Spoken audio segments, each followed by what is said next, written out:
اللہ تبارک تعالیٰ نے ہم سب کو ایمان جیسی عظیم نعمت سے سرفراز فرمایا۔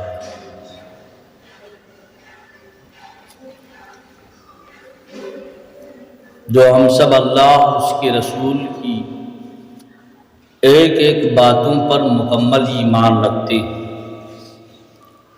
اگرچہ وہ باتیں ہمارے سمجھ میں آئے یا نہ آئے۔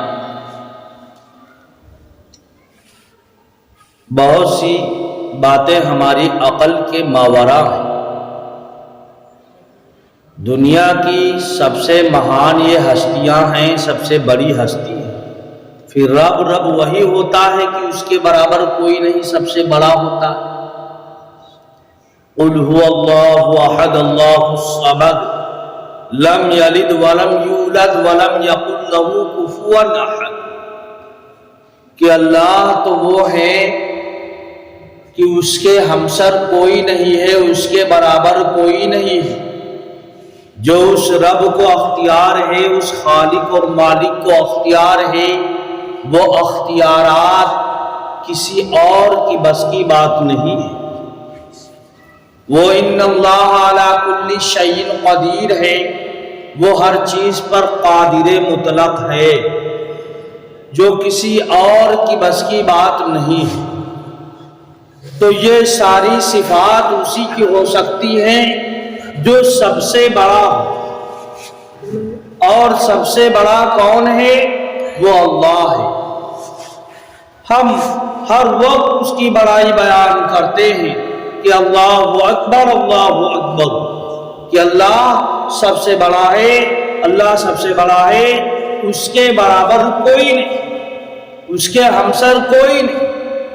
اور اللہ تبارک تعالیٰ کے بعد جو ذات گرامی کا نمبر وہ آتا ہے، وہ ہم سب کے پیغمبر، آخری نبی، آخری رسول، سرکار مدینہ حضرت محمد مصطفیٰ صلی اللہ علیہ وسلم کا نمبر آتا ہے۔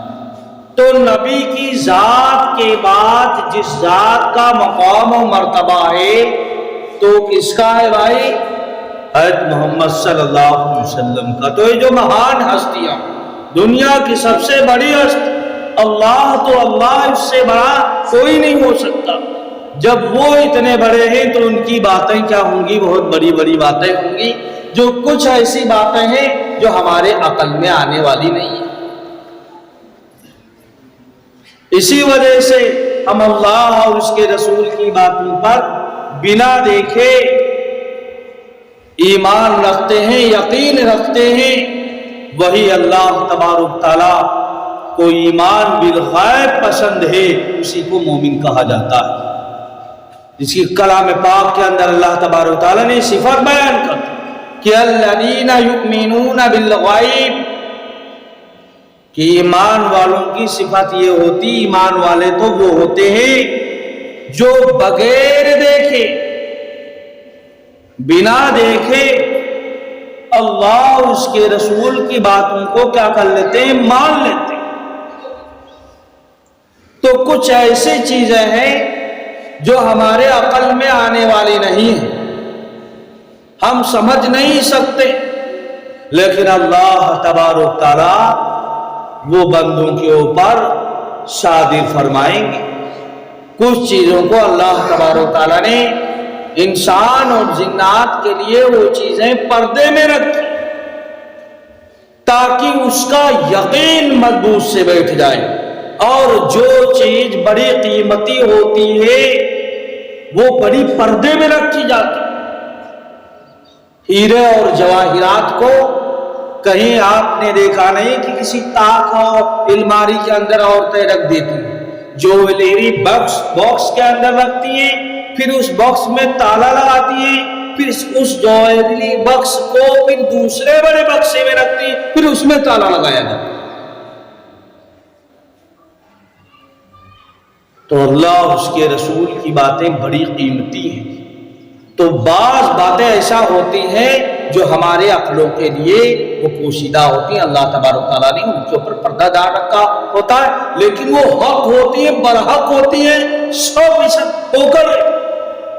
بہت سارے آپ کو فرقے کے لوگ نظریہ کو لوگ آپ کو موبائل کے اندر، یوٹیوب کے اندر، ایسے اس مارکیٹ کے اندر آپ کو لانچ ہو گئے ہیں جو اس چیز کا انکار کرتے ہیں کہ انسان مر جاتا ہے، ختم ہو جاتا ہے، پھر اس کے ساتھ کچھ نہیں ہو۔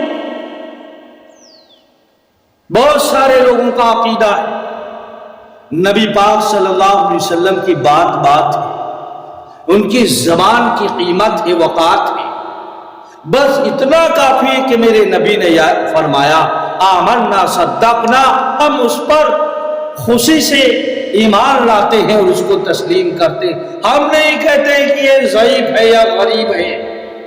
بہت سارے لوگ ایسے مولوی مارکیٹ کے اندر لانچ ہو گئے ہیں جو موبائلوں کے اندر بتاتے ہیں کہ عالم برزخ، احوال قبر کہ یہ معاملہ کچھ نہیں ہوتا۔ وہ جو حدیثیں لوگ بیان کرتے ہیں وہ ضعیف ہے، وہ کمزور ہیں۔ قاری حنیف صاحب رحمۃ اللہ علیہ سے کسی نے کہا کہ یہ حدیث ضعیف ہے جو آپ بیان کریں تو خفا ہو گئے، کہنے لگے ہمیں بیوقوف، ضعیف تو ہوگا، کمزور تو ہوگا، تیری نسلیں ہوں گی، تیرے ماں باپ ہوں گے، تیرا خاندان ہوگا، لیکن پیغمبر کی کوئی بات ضعیف نہیں ہو سکتی۔ جبھی ٹلب آسمان ٹلب، مبنی نبی ٹلب، آسمان ٹل جائے گا، زمین ختم ہو جائے گی، لیکن نبی کی بات اپنی جگہ پر اٹل رہے گی۔ جس طریقے سے اللہ کی بات لا یکلم اللہ تبدیلا، کہ اللہ کے بات کے اندر کوئی بھی ذرہ برابر تبدیلی نہیں، کوئی کمی بیشی نہیں، کوئی ڈاؤٹ نہیں، کوئی شک و شبہ نہیں، اسی طریقے سے پیغمبر علیہ السلام کی بات ہر بات شک اور شبہ سے خالی ہے، پاک ہے، صاف ہے، منزہ حضرت عمر بن خطاب رضی اللہ تعالی عنہ کے پاس ایک مجوسی آدمی آیا اور اپنے دادا کی کھوپڑی لے کر آیا، رومال میں لپیٹ کر کے، اور کہہ رہا ہے امیر المومنین، آپ کے نبی نے بتایا ہے کہ جب بندہ مر جاتا ہے تو اس کے اوپر آگ کا عذاب پیش کیا جاتا ہے۔ آپ ذرا بتائیے، آپ کے نبی نے بتایا، آپ نے کہا، وہ اسلام کو، نبی کی باتوں کو وہ غلط ٹھہرانا چاہتا تھا، وہ دنیا کے حساب سے مشاہدہ کرانا چاہتا تھا۔ وہ کھوپڑی لے کر آیا اور دکھایا، کہنے لگے حضرت دیکھو یہ کھوپڑی تو اوپر سے ٹھنڈی ہے۔ حضرت عمر رضی اللہ تعالیٰ عنہ سے بڑے لوگ تھے، بڑی فکرے والے، بڑے علم والے، بڑے سوچ والے، کہنے لگے اچھا یہ جو پتھر پڑا ہے یہ 2 پتھر اٹھا کر لائے۔ وہ شخص 2 پتھر اٹھا کر لایا، ڈر رہا تھا کہ ایسا نہیں ہے پتھر سے کھوپڑی پھوڑ دے۔ حضرت عمر رضی اللہ تعالیٰ عنہ کہتے ہیں کہ ان دونوں پتھروں کے لیجئے اور اس کو چکباک کیجئے، چکباک ماریے۔ چکباک کہتے ہیں پتھر کو خوب گھسنا، اور گھس کر کے اس سے چنگاری نکل جاتی، آگ جل جاتی تھی۔ اس زمانے میں ماچس وغیرہ چلتی ہے، لائٹر چلتا ہے، لیکن اس زمانے میں کوئی ماچس لائٹر نہیں تھا، اتنا انتظام، سب جب آگ جلایا کرتے تھے تو پتھروں سے جلایا کرتے تھے۔ ہم لوگ بھی چھوٹے چھوٹے تھے، بکریاں چرانے جاتے تھے تو ریلوے کراسنگ پر جاتے تھے تو وہاں پتھر بہت ہوتے تھے ریلوے ٹریک پر، تو وہاں سے ہم لوگ جب پتھر مارتے تھے تو اس میں سے کیا آگ نکلتی رہتی تھی۔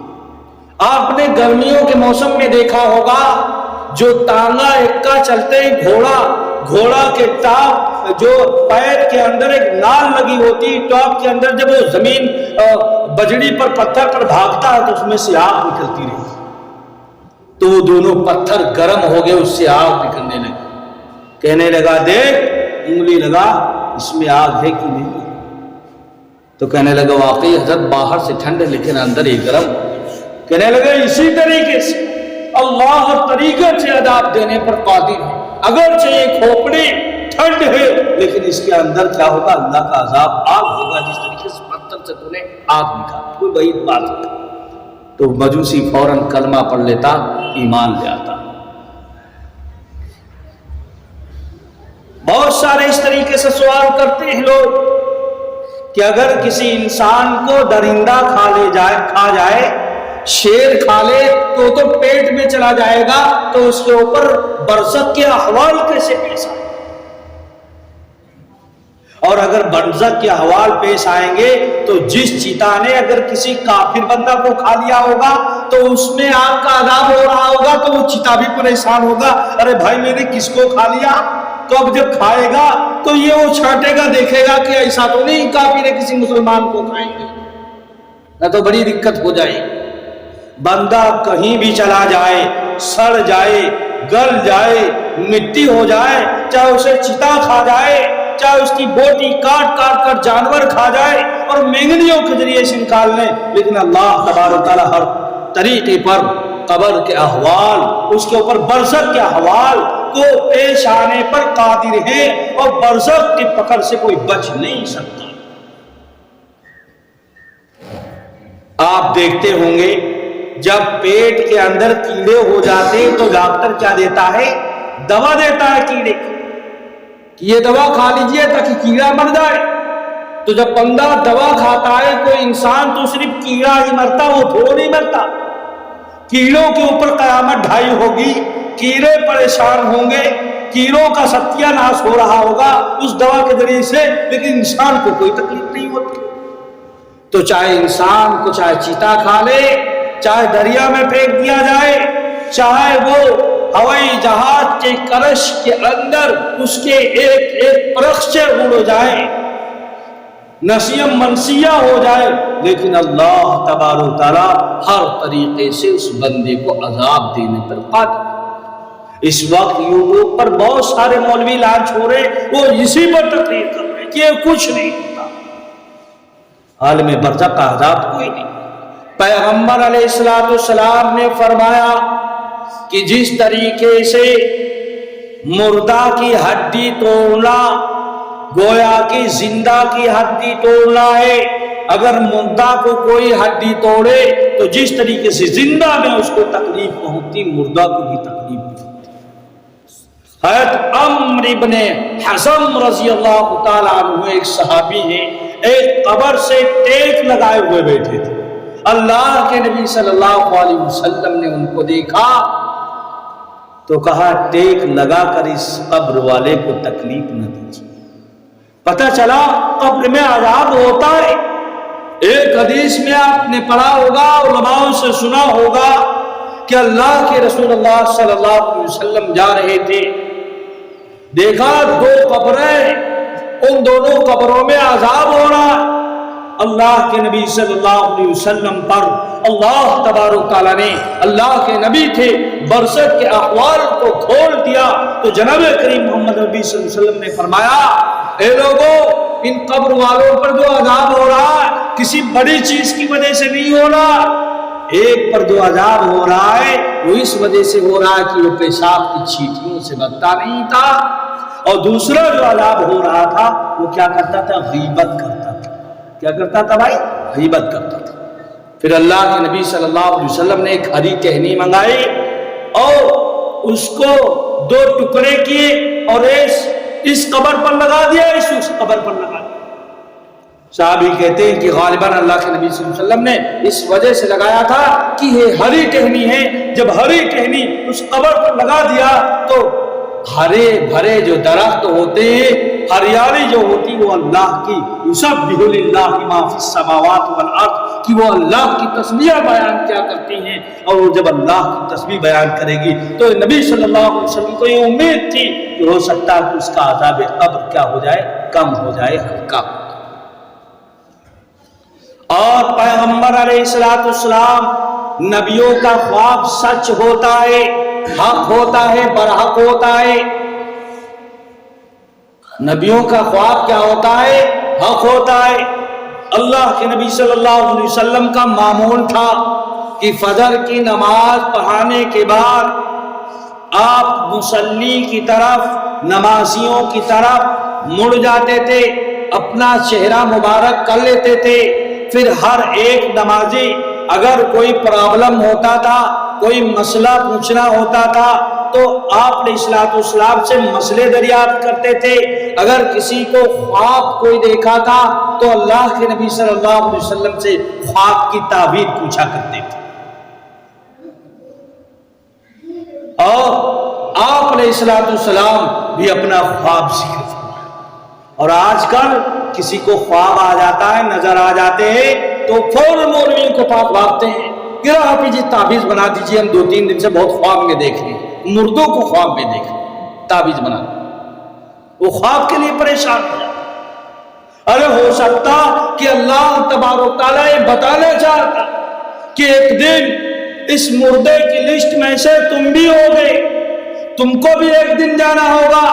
اللہ تبارک و تعالیٰ اس خواب کے ذریعے سے آپ کو ایک متنبع کرانا چاہتا ہو کہ اے بندے آخرت کی تیاری کر لیجیے. اللہ تبارک و تعالیٰ نے اس خواب کے ذریعے سے بندے کو اجاگر کرانا چاہتا ہوگا کہ تو بھی ایک دن اس مردہ کی طرح دفن ہوگا، مٹی میں مل جائے گا، سڑ جائے گا، گل جائے گا، تو بھی ایک دنیا سے رخصت ہو جائے گا، تیرا مال دولت سب کچھ چھوٹ جائے گا. اور وہ بھاگا بھاگا پھرتا، یہ نہیں سوچتا کہ اللہ تبارک و تعالیٰ نے مجھے اس میں نیک اعمال کی طرف رغبت دیتا ہے کہ اب میرا آخری وقت ہے، نہ جانے کس دن میں دنیا سے چلے جاؤں. نوجوان چلے جاتے ہیں، چھوٹے چھوٹے بچے چلے جاتے ہیں، میری عمر تو اتنی ہو گئی، لہذا مجھ کو آخرت کی تیاری کرنا چاہیے، موت کی تیاری کرنا چاہیے، قبر کی تیاری کرنا چاہیے، ان اعمال کی تیاری کرنا چاہیے جو قبر کی کٹھن گھڑی کے اندر کام. لیکن وہ پریشان ہے، آپ جی تعبیذ بنا دیجئے، ہم 2-4 دن سے مردوں کو خواب میں دیکھتے. اللہ کے نبی صلی اللہ علیہ وسلم نے اپنے خواب بیان فرمایا، اور نبیوں کا خواب حق ہوتا ہے، سچ ہوتا ہے، وحی الہی ہوتا ہے. اور اس خواب کے اندر اللہ تبارک و تعالیٰ نے برزخ کے حوال دکھائے کہ 2 فرشتے آئے، 2 بندے آئے، اللہ کے نبی صلی اللہ علیہ وسلم کو ایک مقدس مقامات کی طرف لے گئے. جب اللہ کے نبی صلی اللہ علیہ وسلم گئے ان 2 بندوں کے ساتھ تو کیا دیکھتے ہیں کہ ایک آدمی بیٹھا ہوا ہے اور دوسرا آدمی اس کے ہاتھ کے اندر زنبور ہے اور اس کے گلے کو کاٹ رہا ہے اور اس کے گلے کو کاٹتا جا رہا ہے یہاں تک کہ گدی تک پہنچ جاتا ہے اور وہ خون سے لہو لہان میں بہہ رہا ہے. پھر دوسرے آدمی کو اسی طریقے سے گلا کاٹنا ہے اسی زنبور سے، اور اس کا گلا گدی تک جب کٹتے کٹتے پہنچ گیا اور خون بہت زیادہ جاری ہے تو پہلے والے کی گردن پہلی کی طرح سے ٹھیک ہوئی. پھر اس کا کاٹنے لگتا ہے گلا، پھر اس کی صحیح ہو جاتی ہے گردن، اس کے ساتھ یہی معاملہ جاری. اللہ کے نبی صلی اللہ علیہ وسلم فرماتے ہیں کون لوگ ہیں؟ تو وہ دونوں آدمی کرتے ہیں آگے چلو پھر بتاتے ہیں. آگے چلتے ہیں تو دیکھتے ہیں کہ ایک بندہ لیٹا ہوا ہے، ایک شخص، اور ایک شخص کے ہاتھ میں بھاری سا پتھر ہے اور وہ پتھر اٹھا کر اس کے سر پر اتنی تیز سے مارتا ہے کہ سر ریزہ ریزہ ہو جاتا ہے اور وہ آدمی تڑپنے لگتا. پھر وہ پتھر لڑک کے دور چلا جاتا اور وہ بھاگتے ہوئے وہ آدمی جاتا اس پتھر کو اٹھانے کے لیے، اور جب تک وہ پتھر اٹھا کر لاتا اس کا سر پھر پہلی کی طریقے سے درست ہو جاتا، ٹھیک ہو جاتا.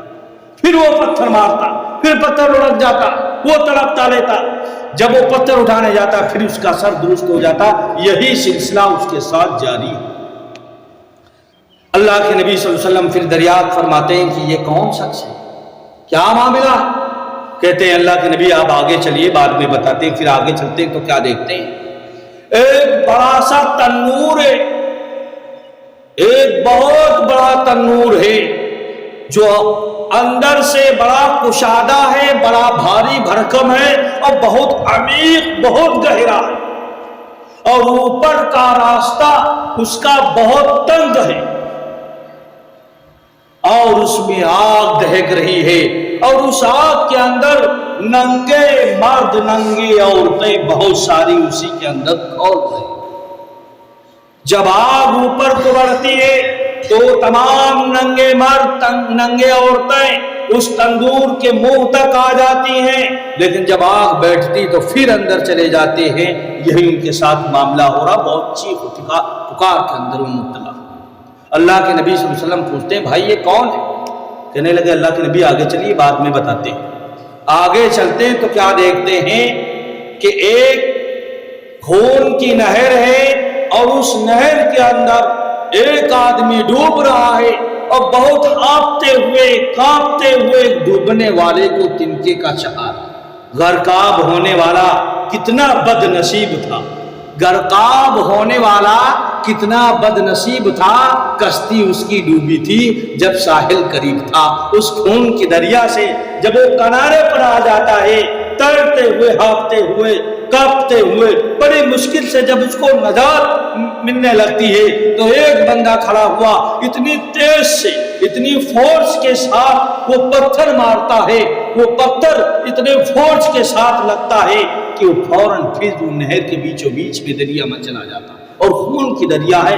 پھر کنارے آتا وہ پھر پتھر مارتا، اتنی تیز اتنا فورس اس پتھر میں کہ اس کی چپیٹ کے اندر پھر جا کر بیچ دریا میں گرتا۔ اس کے ساتھ یہ معاملہ جاری۔ اللہ کے نبی صلی اللہ علیہ وسلم کہتے بتائیے یہ کون تھا؟ کہتے آگے چلیے ابھی بتاتے ہیں کون تھا۔ پھر جب آگے بڑھتے ہیں تو ایک باغ کے اندر داخل ہوتے ہیں، دیکھتے ہیں اس کے اندر خوبصورت سا پیڑ ہے، خوبصورت سی باغ ہے، اس میں ایک بوڑھا آدمی بیٹھا، اس کے گرد تمام بچے بیٹھے ہوئے، اور اسی درخت کے تھوڑی دور پر ایک آدمی بیٹھا ہوا ہے جو آگ روشن کر رہا۔ پھر وہ دو آدمی اس پیڑ پر اللہ کے نبی صلی اللہ علیہ وسلم کو چڑھاتے ہیں، پیڑ سے دیکھتے ہیں تو اس باغ کے اندر، اس گارڈن کے اندر ایک ایسا خوبصورت گھر مکان نظر آتا کہ اللہ کے نبی صلی اللہ علیہ وسلم نے فرمایا میں نے پوری زندگی اتنا خوبصورت کوئی گھر کوئی مکان نہیں دیکھا کسی ملک کے اندر۔ اس میں تمام مرد ہیں، عورتیں ہیں، بوڑھے ہیں، بچے۔ پھر اور اوپر چڑھا کر لے جاتے، جب دیکھتے اس سے بھی زیادہ خوبصورت مکان جو اللہ کے نبی صلی اللہ علیہ وسلم نے کبھی نہیں دیکھتا، اس میں بھی دیکھتے ہیں کہ مرد ہیں، عورتیں ہیں۔ پھر اللہ کے نبی صلی اللہ علیہ وسلم نے دریافت فرمایا اب بتائیے کیا ماجرا تھا، وہ کون لوگ تھے؟ جس کی گردن کاٹی جا رہی تھی، جس کا گلا کاٹا جا رہا تھا، وہ کون تھا؟ تو وہ دونوں آدمی بتاتے میں جبریل ہوں اور یہ میکائیل ہے، اور جس کی گردن کاٹی جا رہی تھی جو تڑپ رہا تھا وہ آدمی تھا جو جھوٹی باتیں کرتا تھا، دنیا کے اندر جھوٹ بولتا تھا۔ دوسرا بندہ جس کے سر کو کچلا جا رہا تھا، سر کے کچلنے کا جس کو عذاب دیا جا رہا تھا، پوچھا وہ بندہ کون تھا؟ فرمایا وہ بندہ تھا جس کے پاس علم تھا، لیکن علم ہونے کے باوجود ان اللہ کے احکام کے اوپر عمل نہیں کرتا تھا۔ کتنے سارے حافظ ہیں، کتنے سارے عالم ہیں، ان کے پاس علم ہے لیکن وہ عمل نہیں ہے، وہ لوگ تھے۔ پھر دیکھتے ہیں وہ تندور میں کون لوگ جل رہے تھے آگ کے اندر، فرمایا تو وہ فرشتے کہتے ہیں وہ زناکار لوگ تھے جو دنیا کے اندر زنا کیا کرتے تھے۔ اللہ تبارک تعالیٰ قیامت تک ان کو عذاب دیتے رہے۔ پھر پوچھا وہ خون کے اندر جو تیر رہا تھا، جس کو پتھر مار کر پھر دور بھگا دیا جاتا تھا، وہ کون تھا انسان؟ تو نبی وہ دونوں فرشتے فرماتے ہیں وہ سود خور تھے جو دنیا کے اندر سود کھایا کرتا تھا، قیامت تک ان کو یہی عذاب کیا جائے گا۔ اور درخت کے نیچے جن بوڑھے کو آپ نے دیکھا تھا یہ حضرت ابراہیم علیہ السلام ہیں، اور یہ جو بچے آپ کو نظر آ رہے تھے ان کے ارد گرد یہ ایمان والے مسلمانوں کی نابالغ اولادیں ہیں۔ اور آپ نے جو پہلا گھر دیکھا تھا خوبصورت، وہ عام مسلمان جنتی مسلمانوں کے گھر ہیں، ان کی روحیں اور ارواحیں ہیں جو ایمان والے ہیں، جو اچھے لوگ ہیں، جو دنیا کے اندر اچھی زندگی گزار کر آئے ہیں۔ اور آگے جو اس سے بھی زیادہ خوبصورت آپ نے گھر دیکھا تھا وہ ان کی ارواحیں تھیں جو دنیا کے اندر شہید ہو گئی تھی۔ تو اللہ کے نبی صلی اللہ علیہ وسلم نے یہ اپنا خواب صحابہ اکرام کو بخاری شریف کے اندر پوری حدیث سے عالم برزخ کے احوال کو جو بیان فرمایا تھا. تو کوئی بندہ بچ نہیں سکتا. اسی وجہ سے نبی پاک صلی اللہ علیہ وسلم نے فرمایا تھا کہ سب سے کٹھن گھڑی کیا ہے بھائی؟ قبر کی گھڑی. جو ہے عثمان غنی رضی اللہ تعالیٰ عنہ فرمایا کرتے تھے ان القبر اول منزل من منازل آخرہ فإن نجا منہ فما بعده الیسر وإن لم ينجا منہ فما بعد اشد منہ، کہ آخرت کی منزلوں میں سے سب سے کٹھن اور سب سے دشوار جو منزل ہے وہ عالم برزخ قبر کی منزل ہے. اگر یہ طے ہو گئی آسانی سے تو آخرت کی منزلیں آسان ہو جائیں گی. اگر یہ آسانی سے نہ طے ہوئی، اسی کے اندر سختیاں ہونے لگیں گی، تو یہ یاد رکھنا آخرت کا مرحلہ اس سے بھی زیادہ سخت ہوگا. اللہ تبارک تعالی ہم سب کو عذاب قبر سے بچائے اور قبر کی فکر اور تیاری کرنے کی توفیق عطا فرمائے. عمل سے زندگی بنتی ہے جنت بھی جہنم بھی. عمل سے زندگی بنتی ہے جنت بھی جہنم بھی. یہ خاکی اپنی فطرت میں نہ نوری ہے نہ ناری ہے. اللہ تعالی ہم سب کو عمل کی توفیق عطا فرمائے. آمین. وآخر دعوانا الحمدللہ رب العالمین.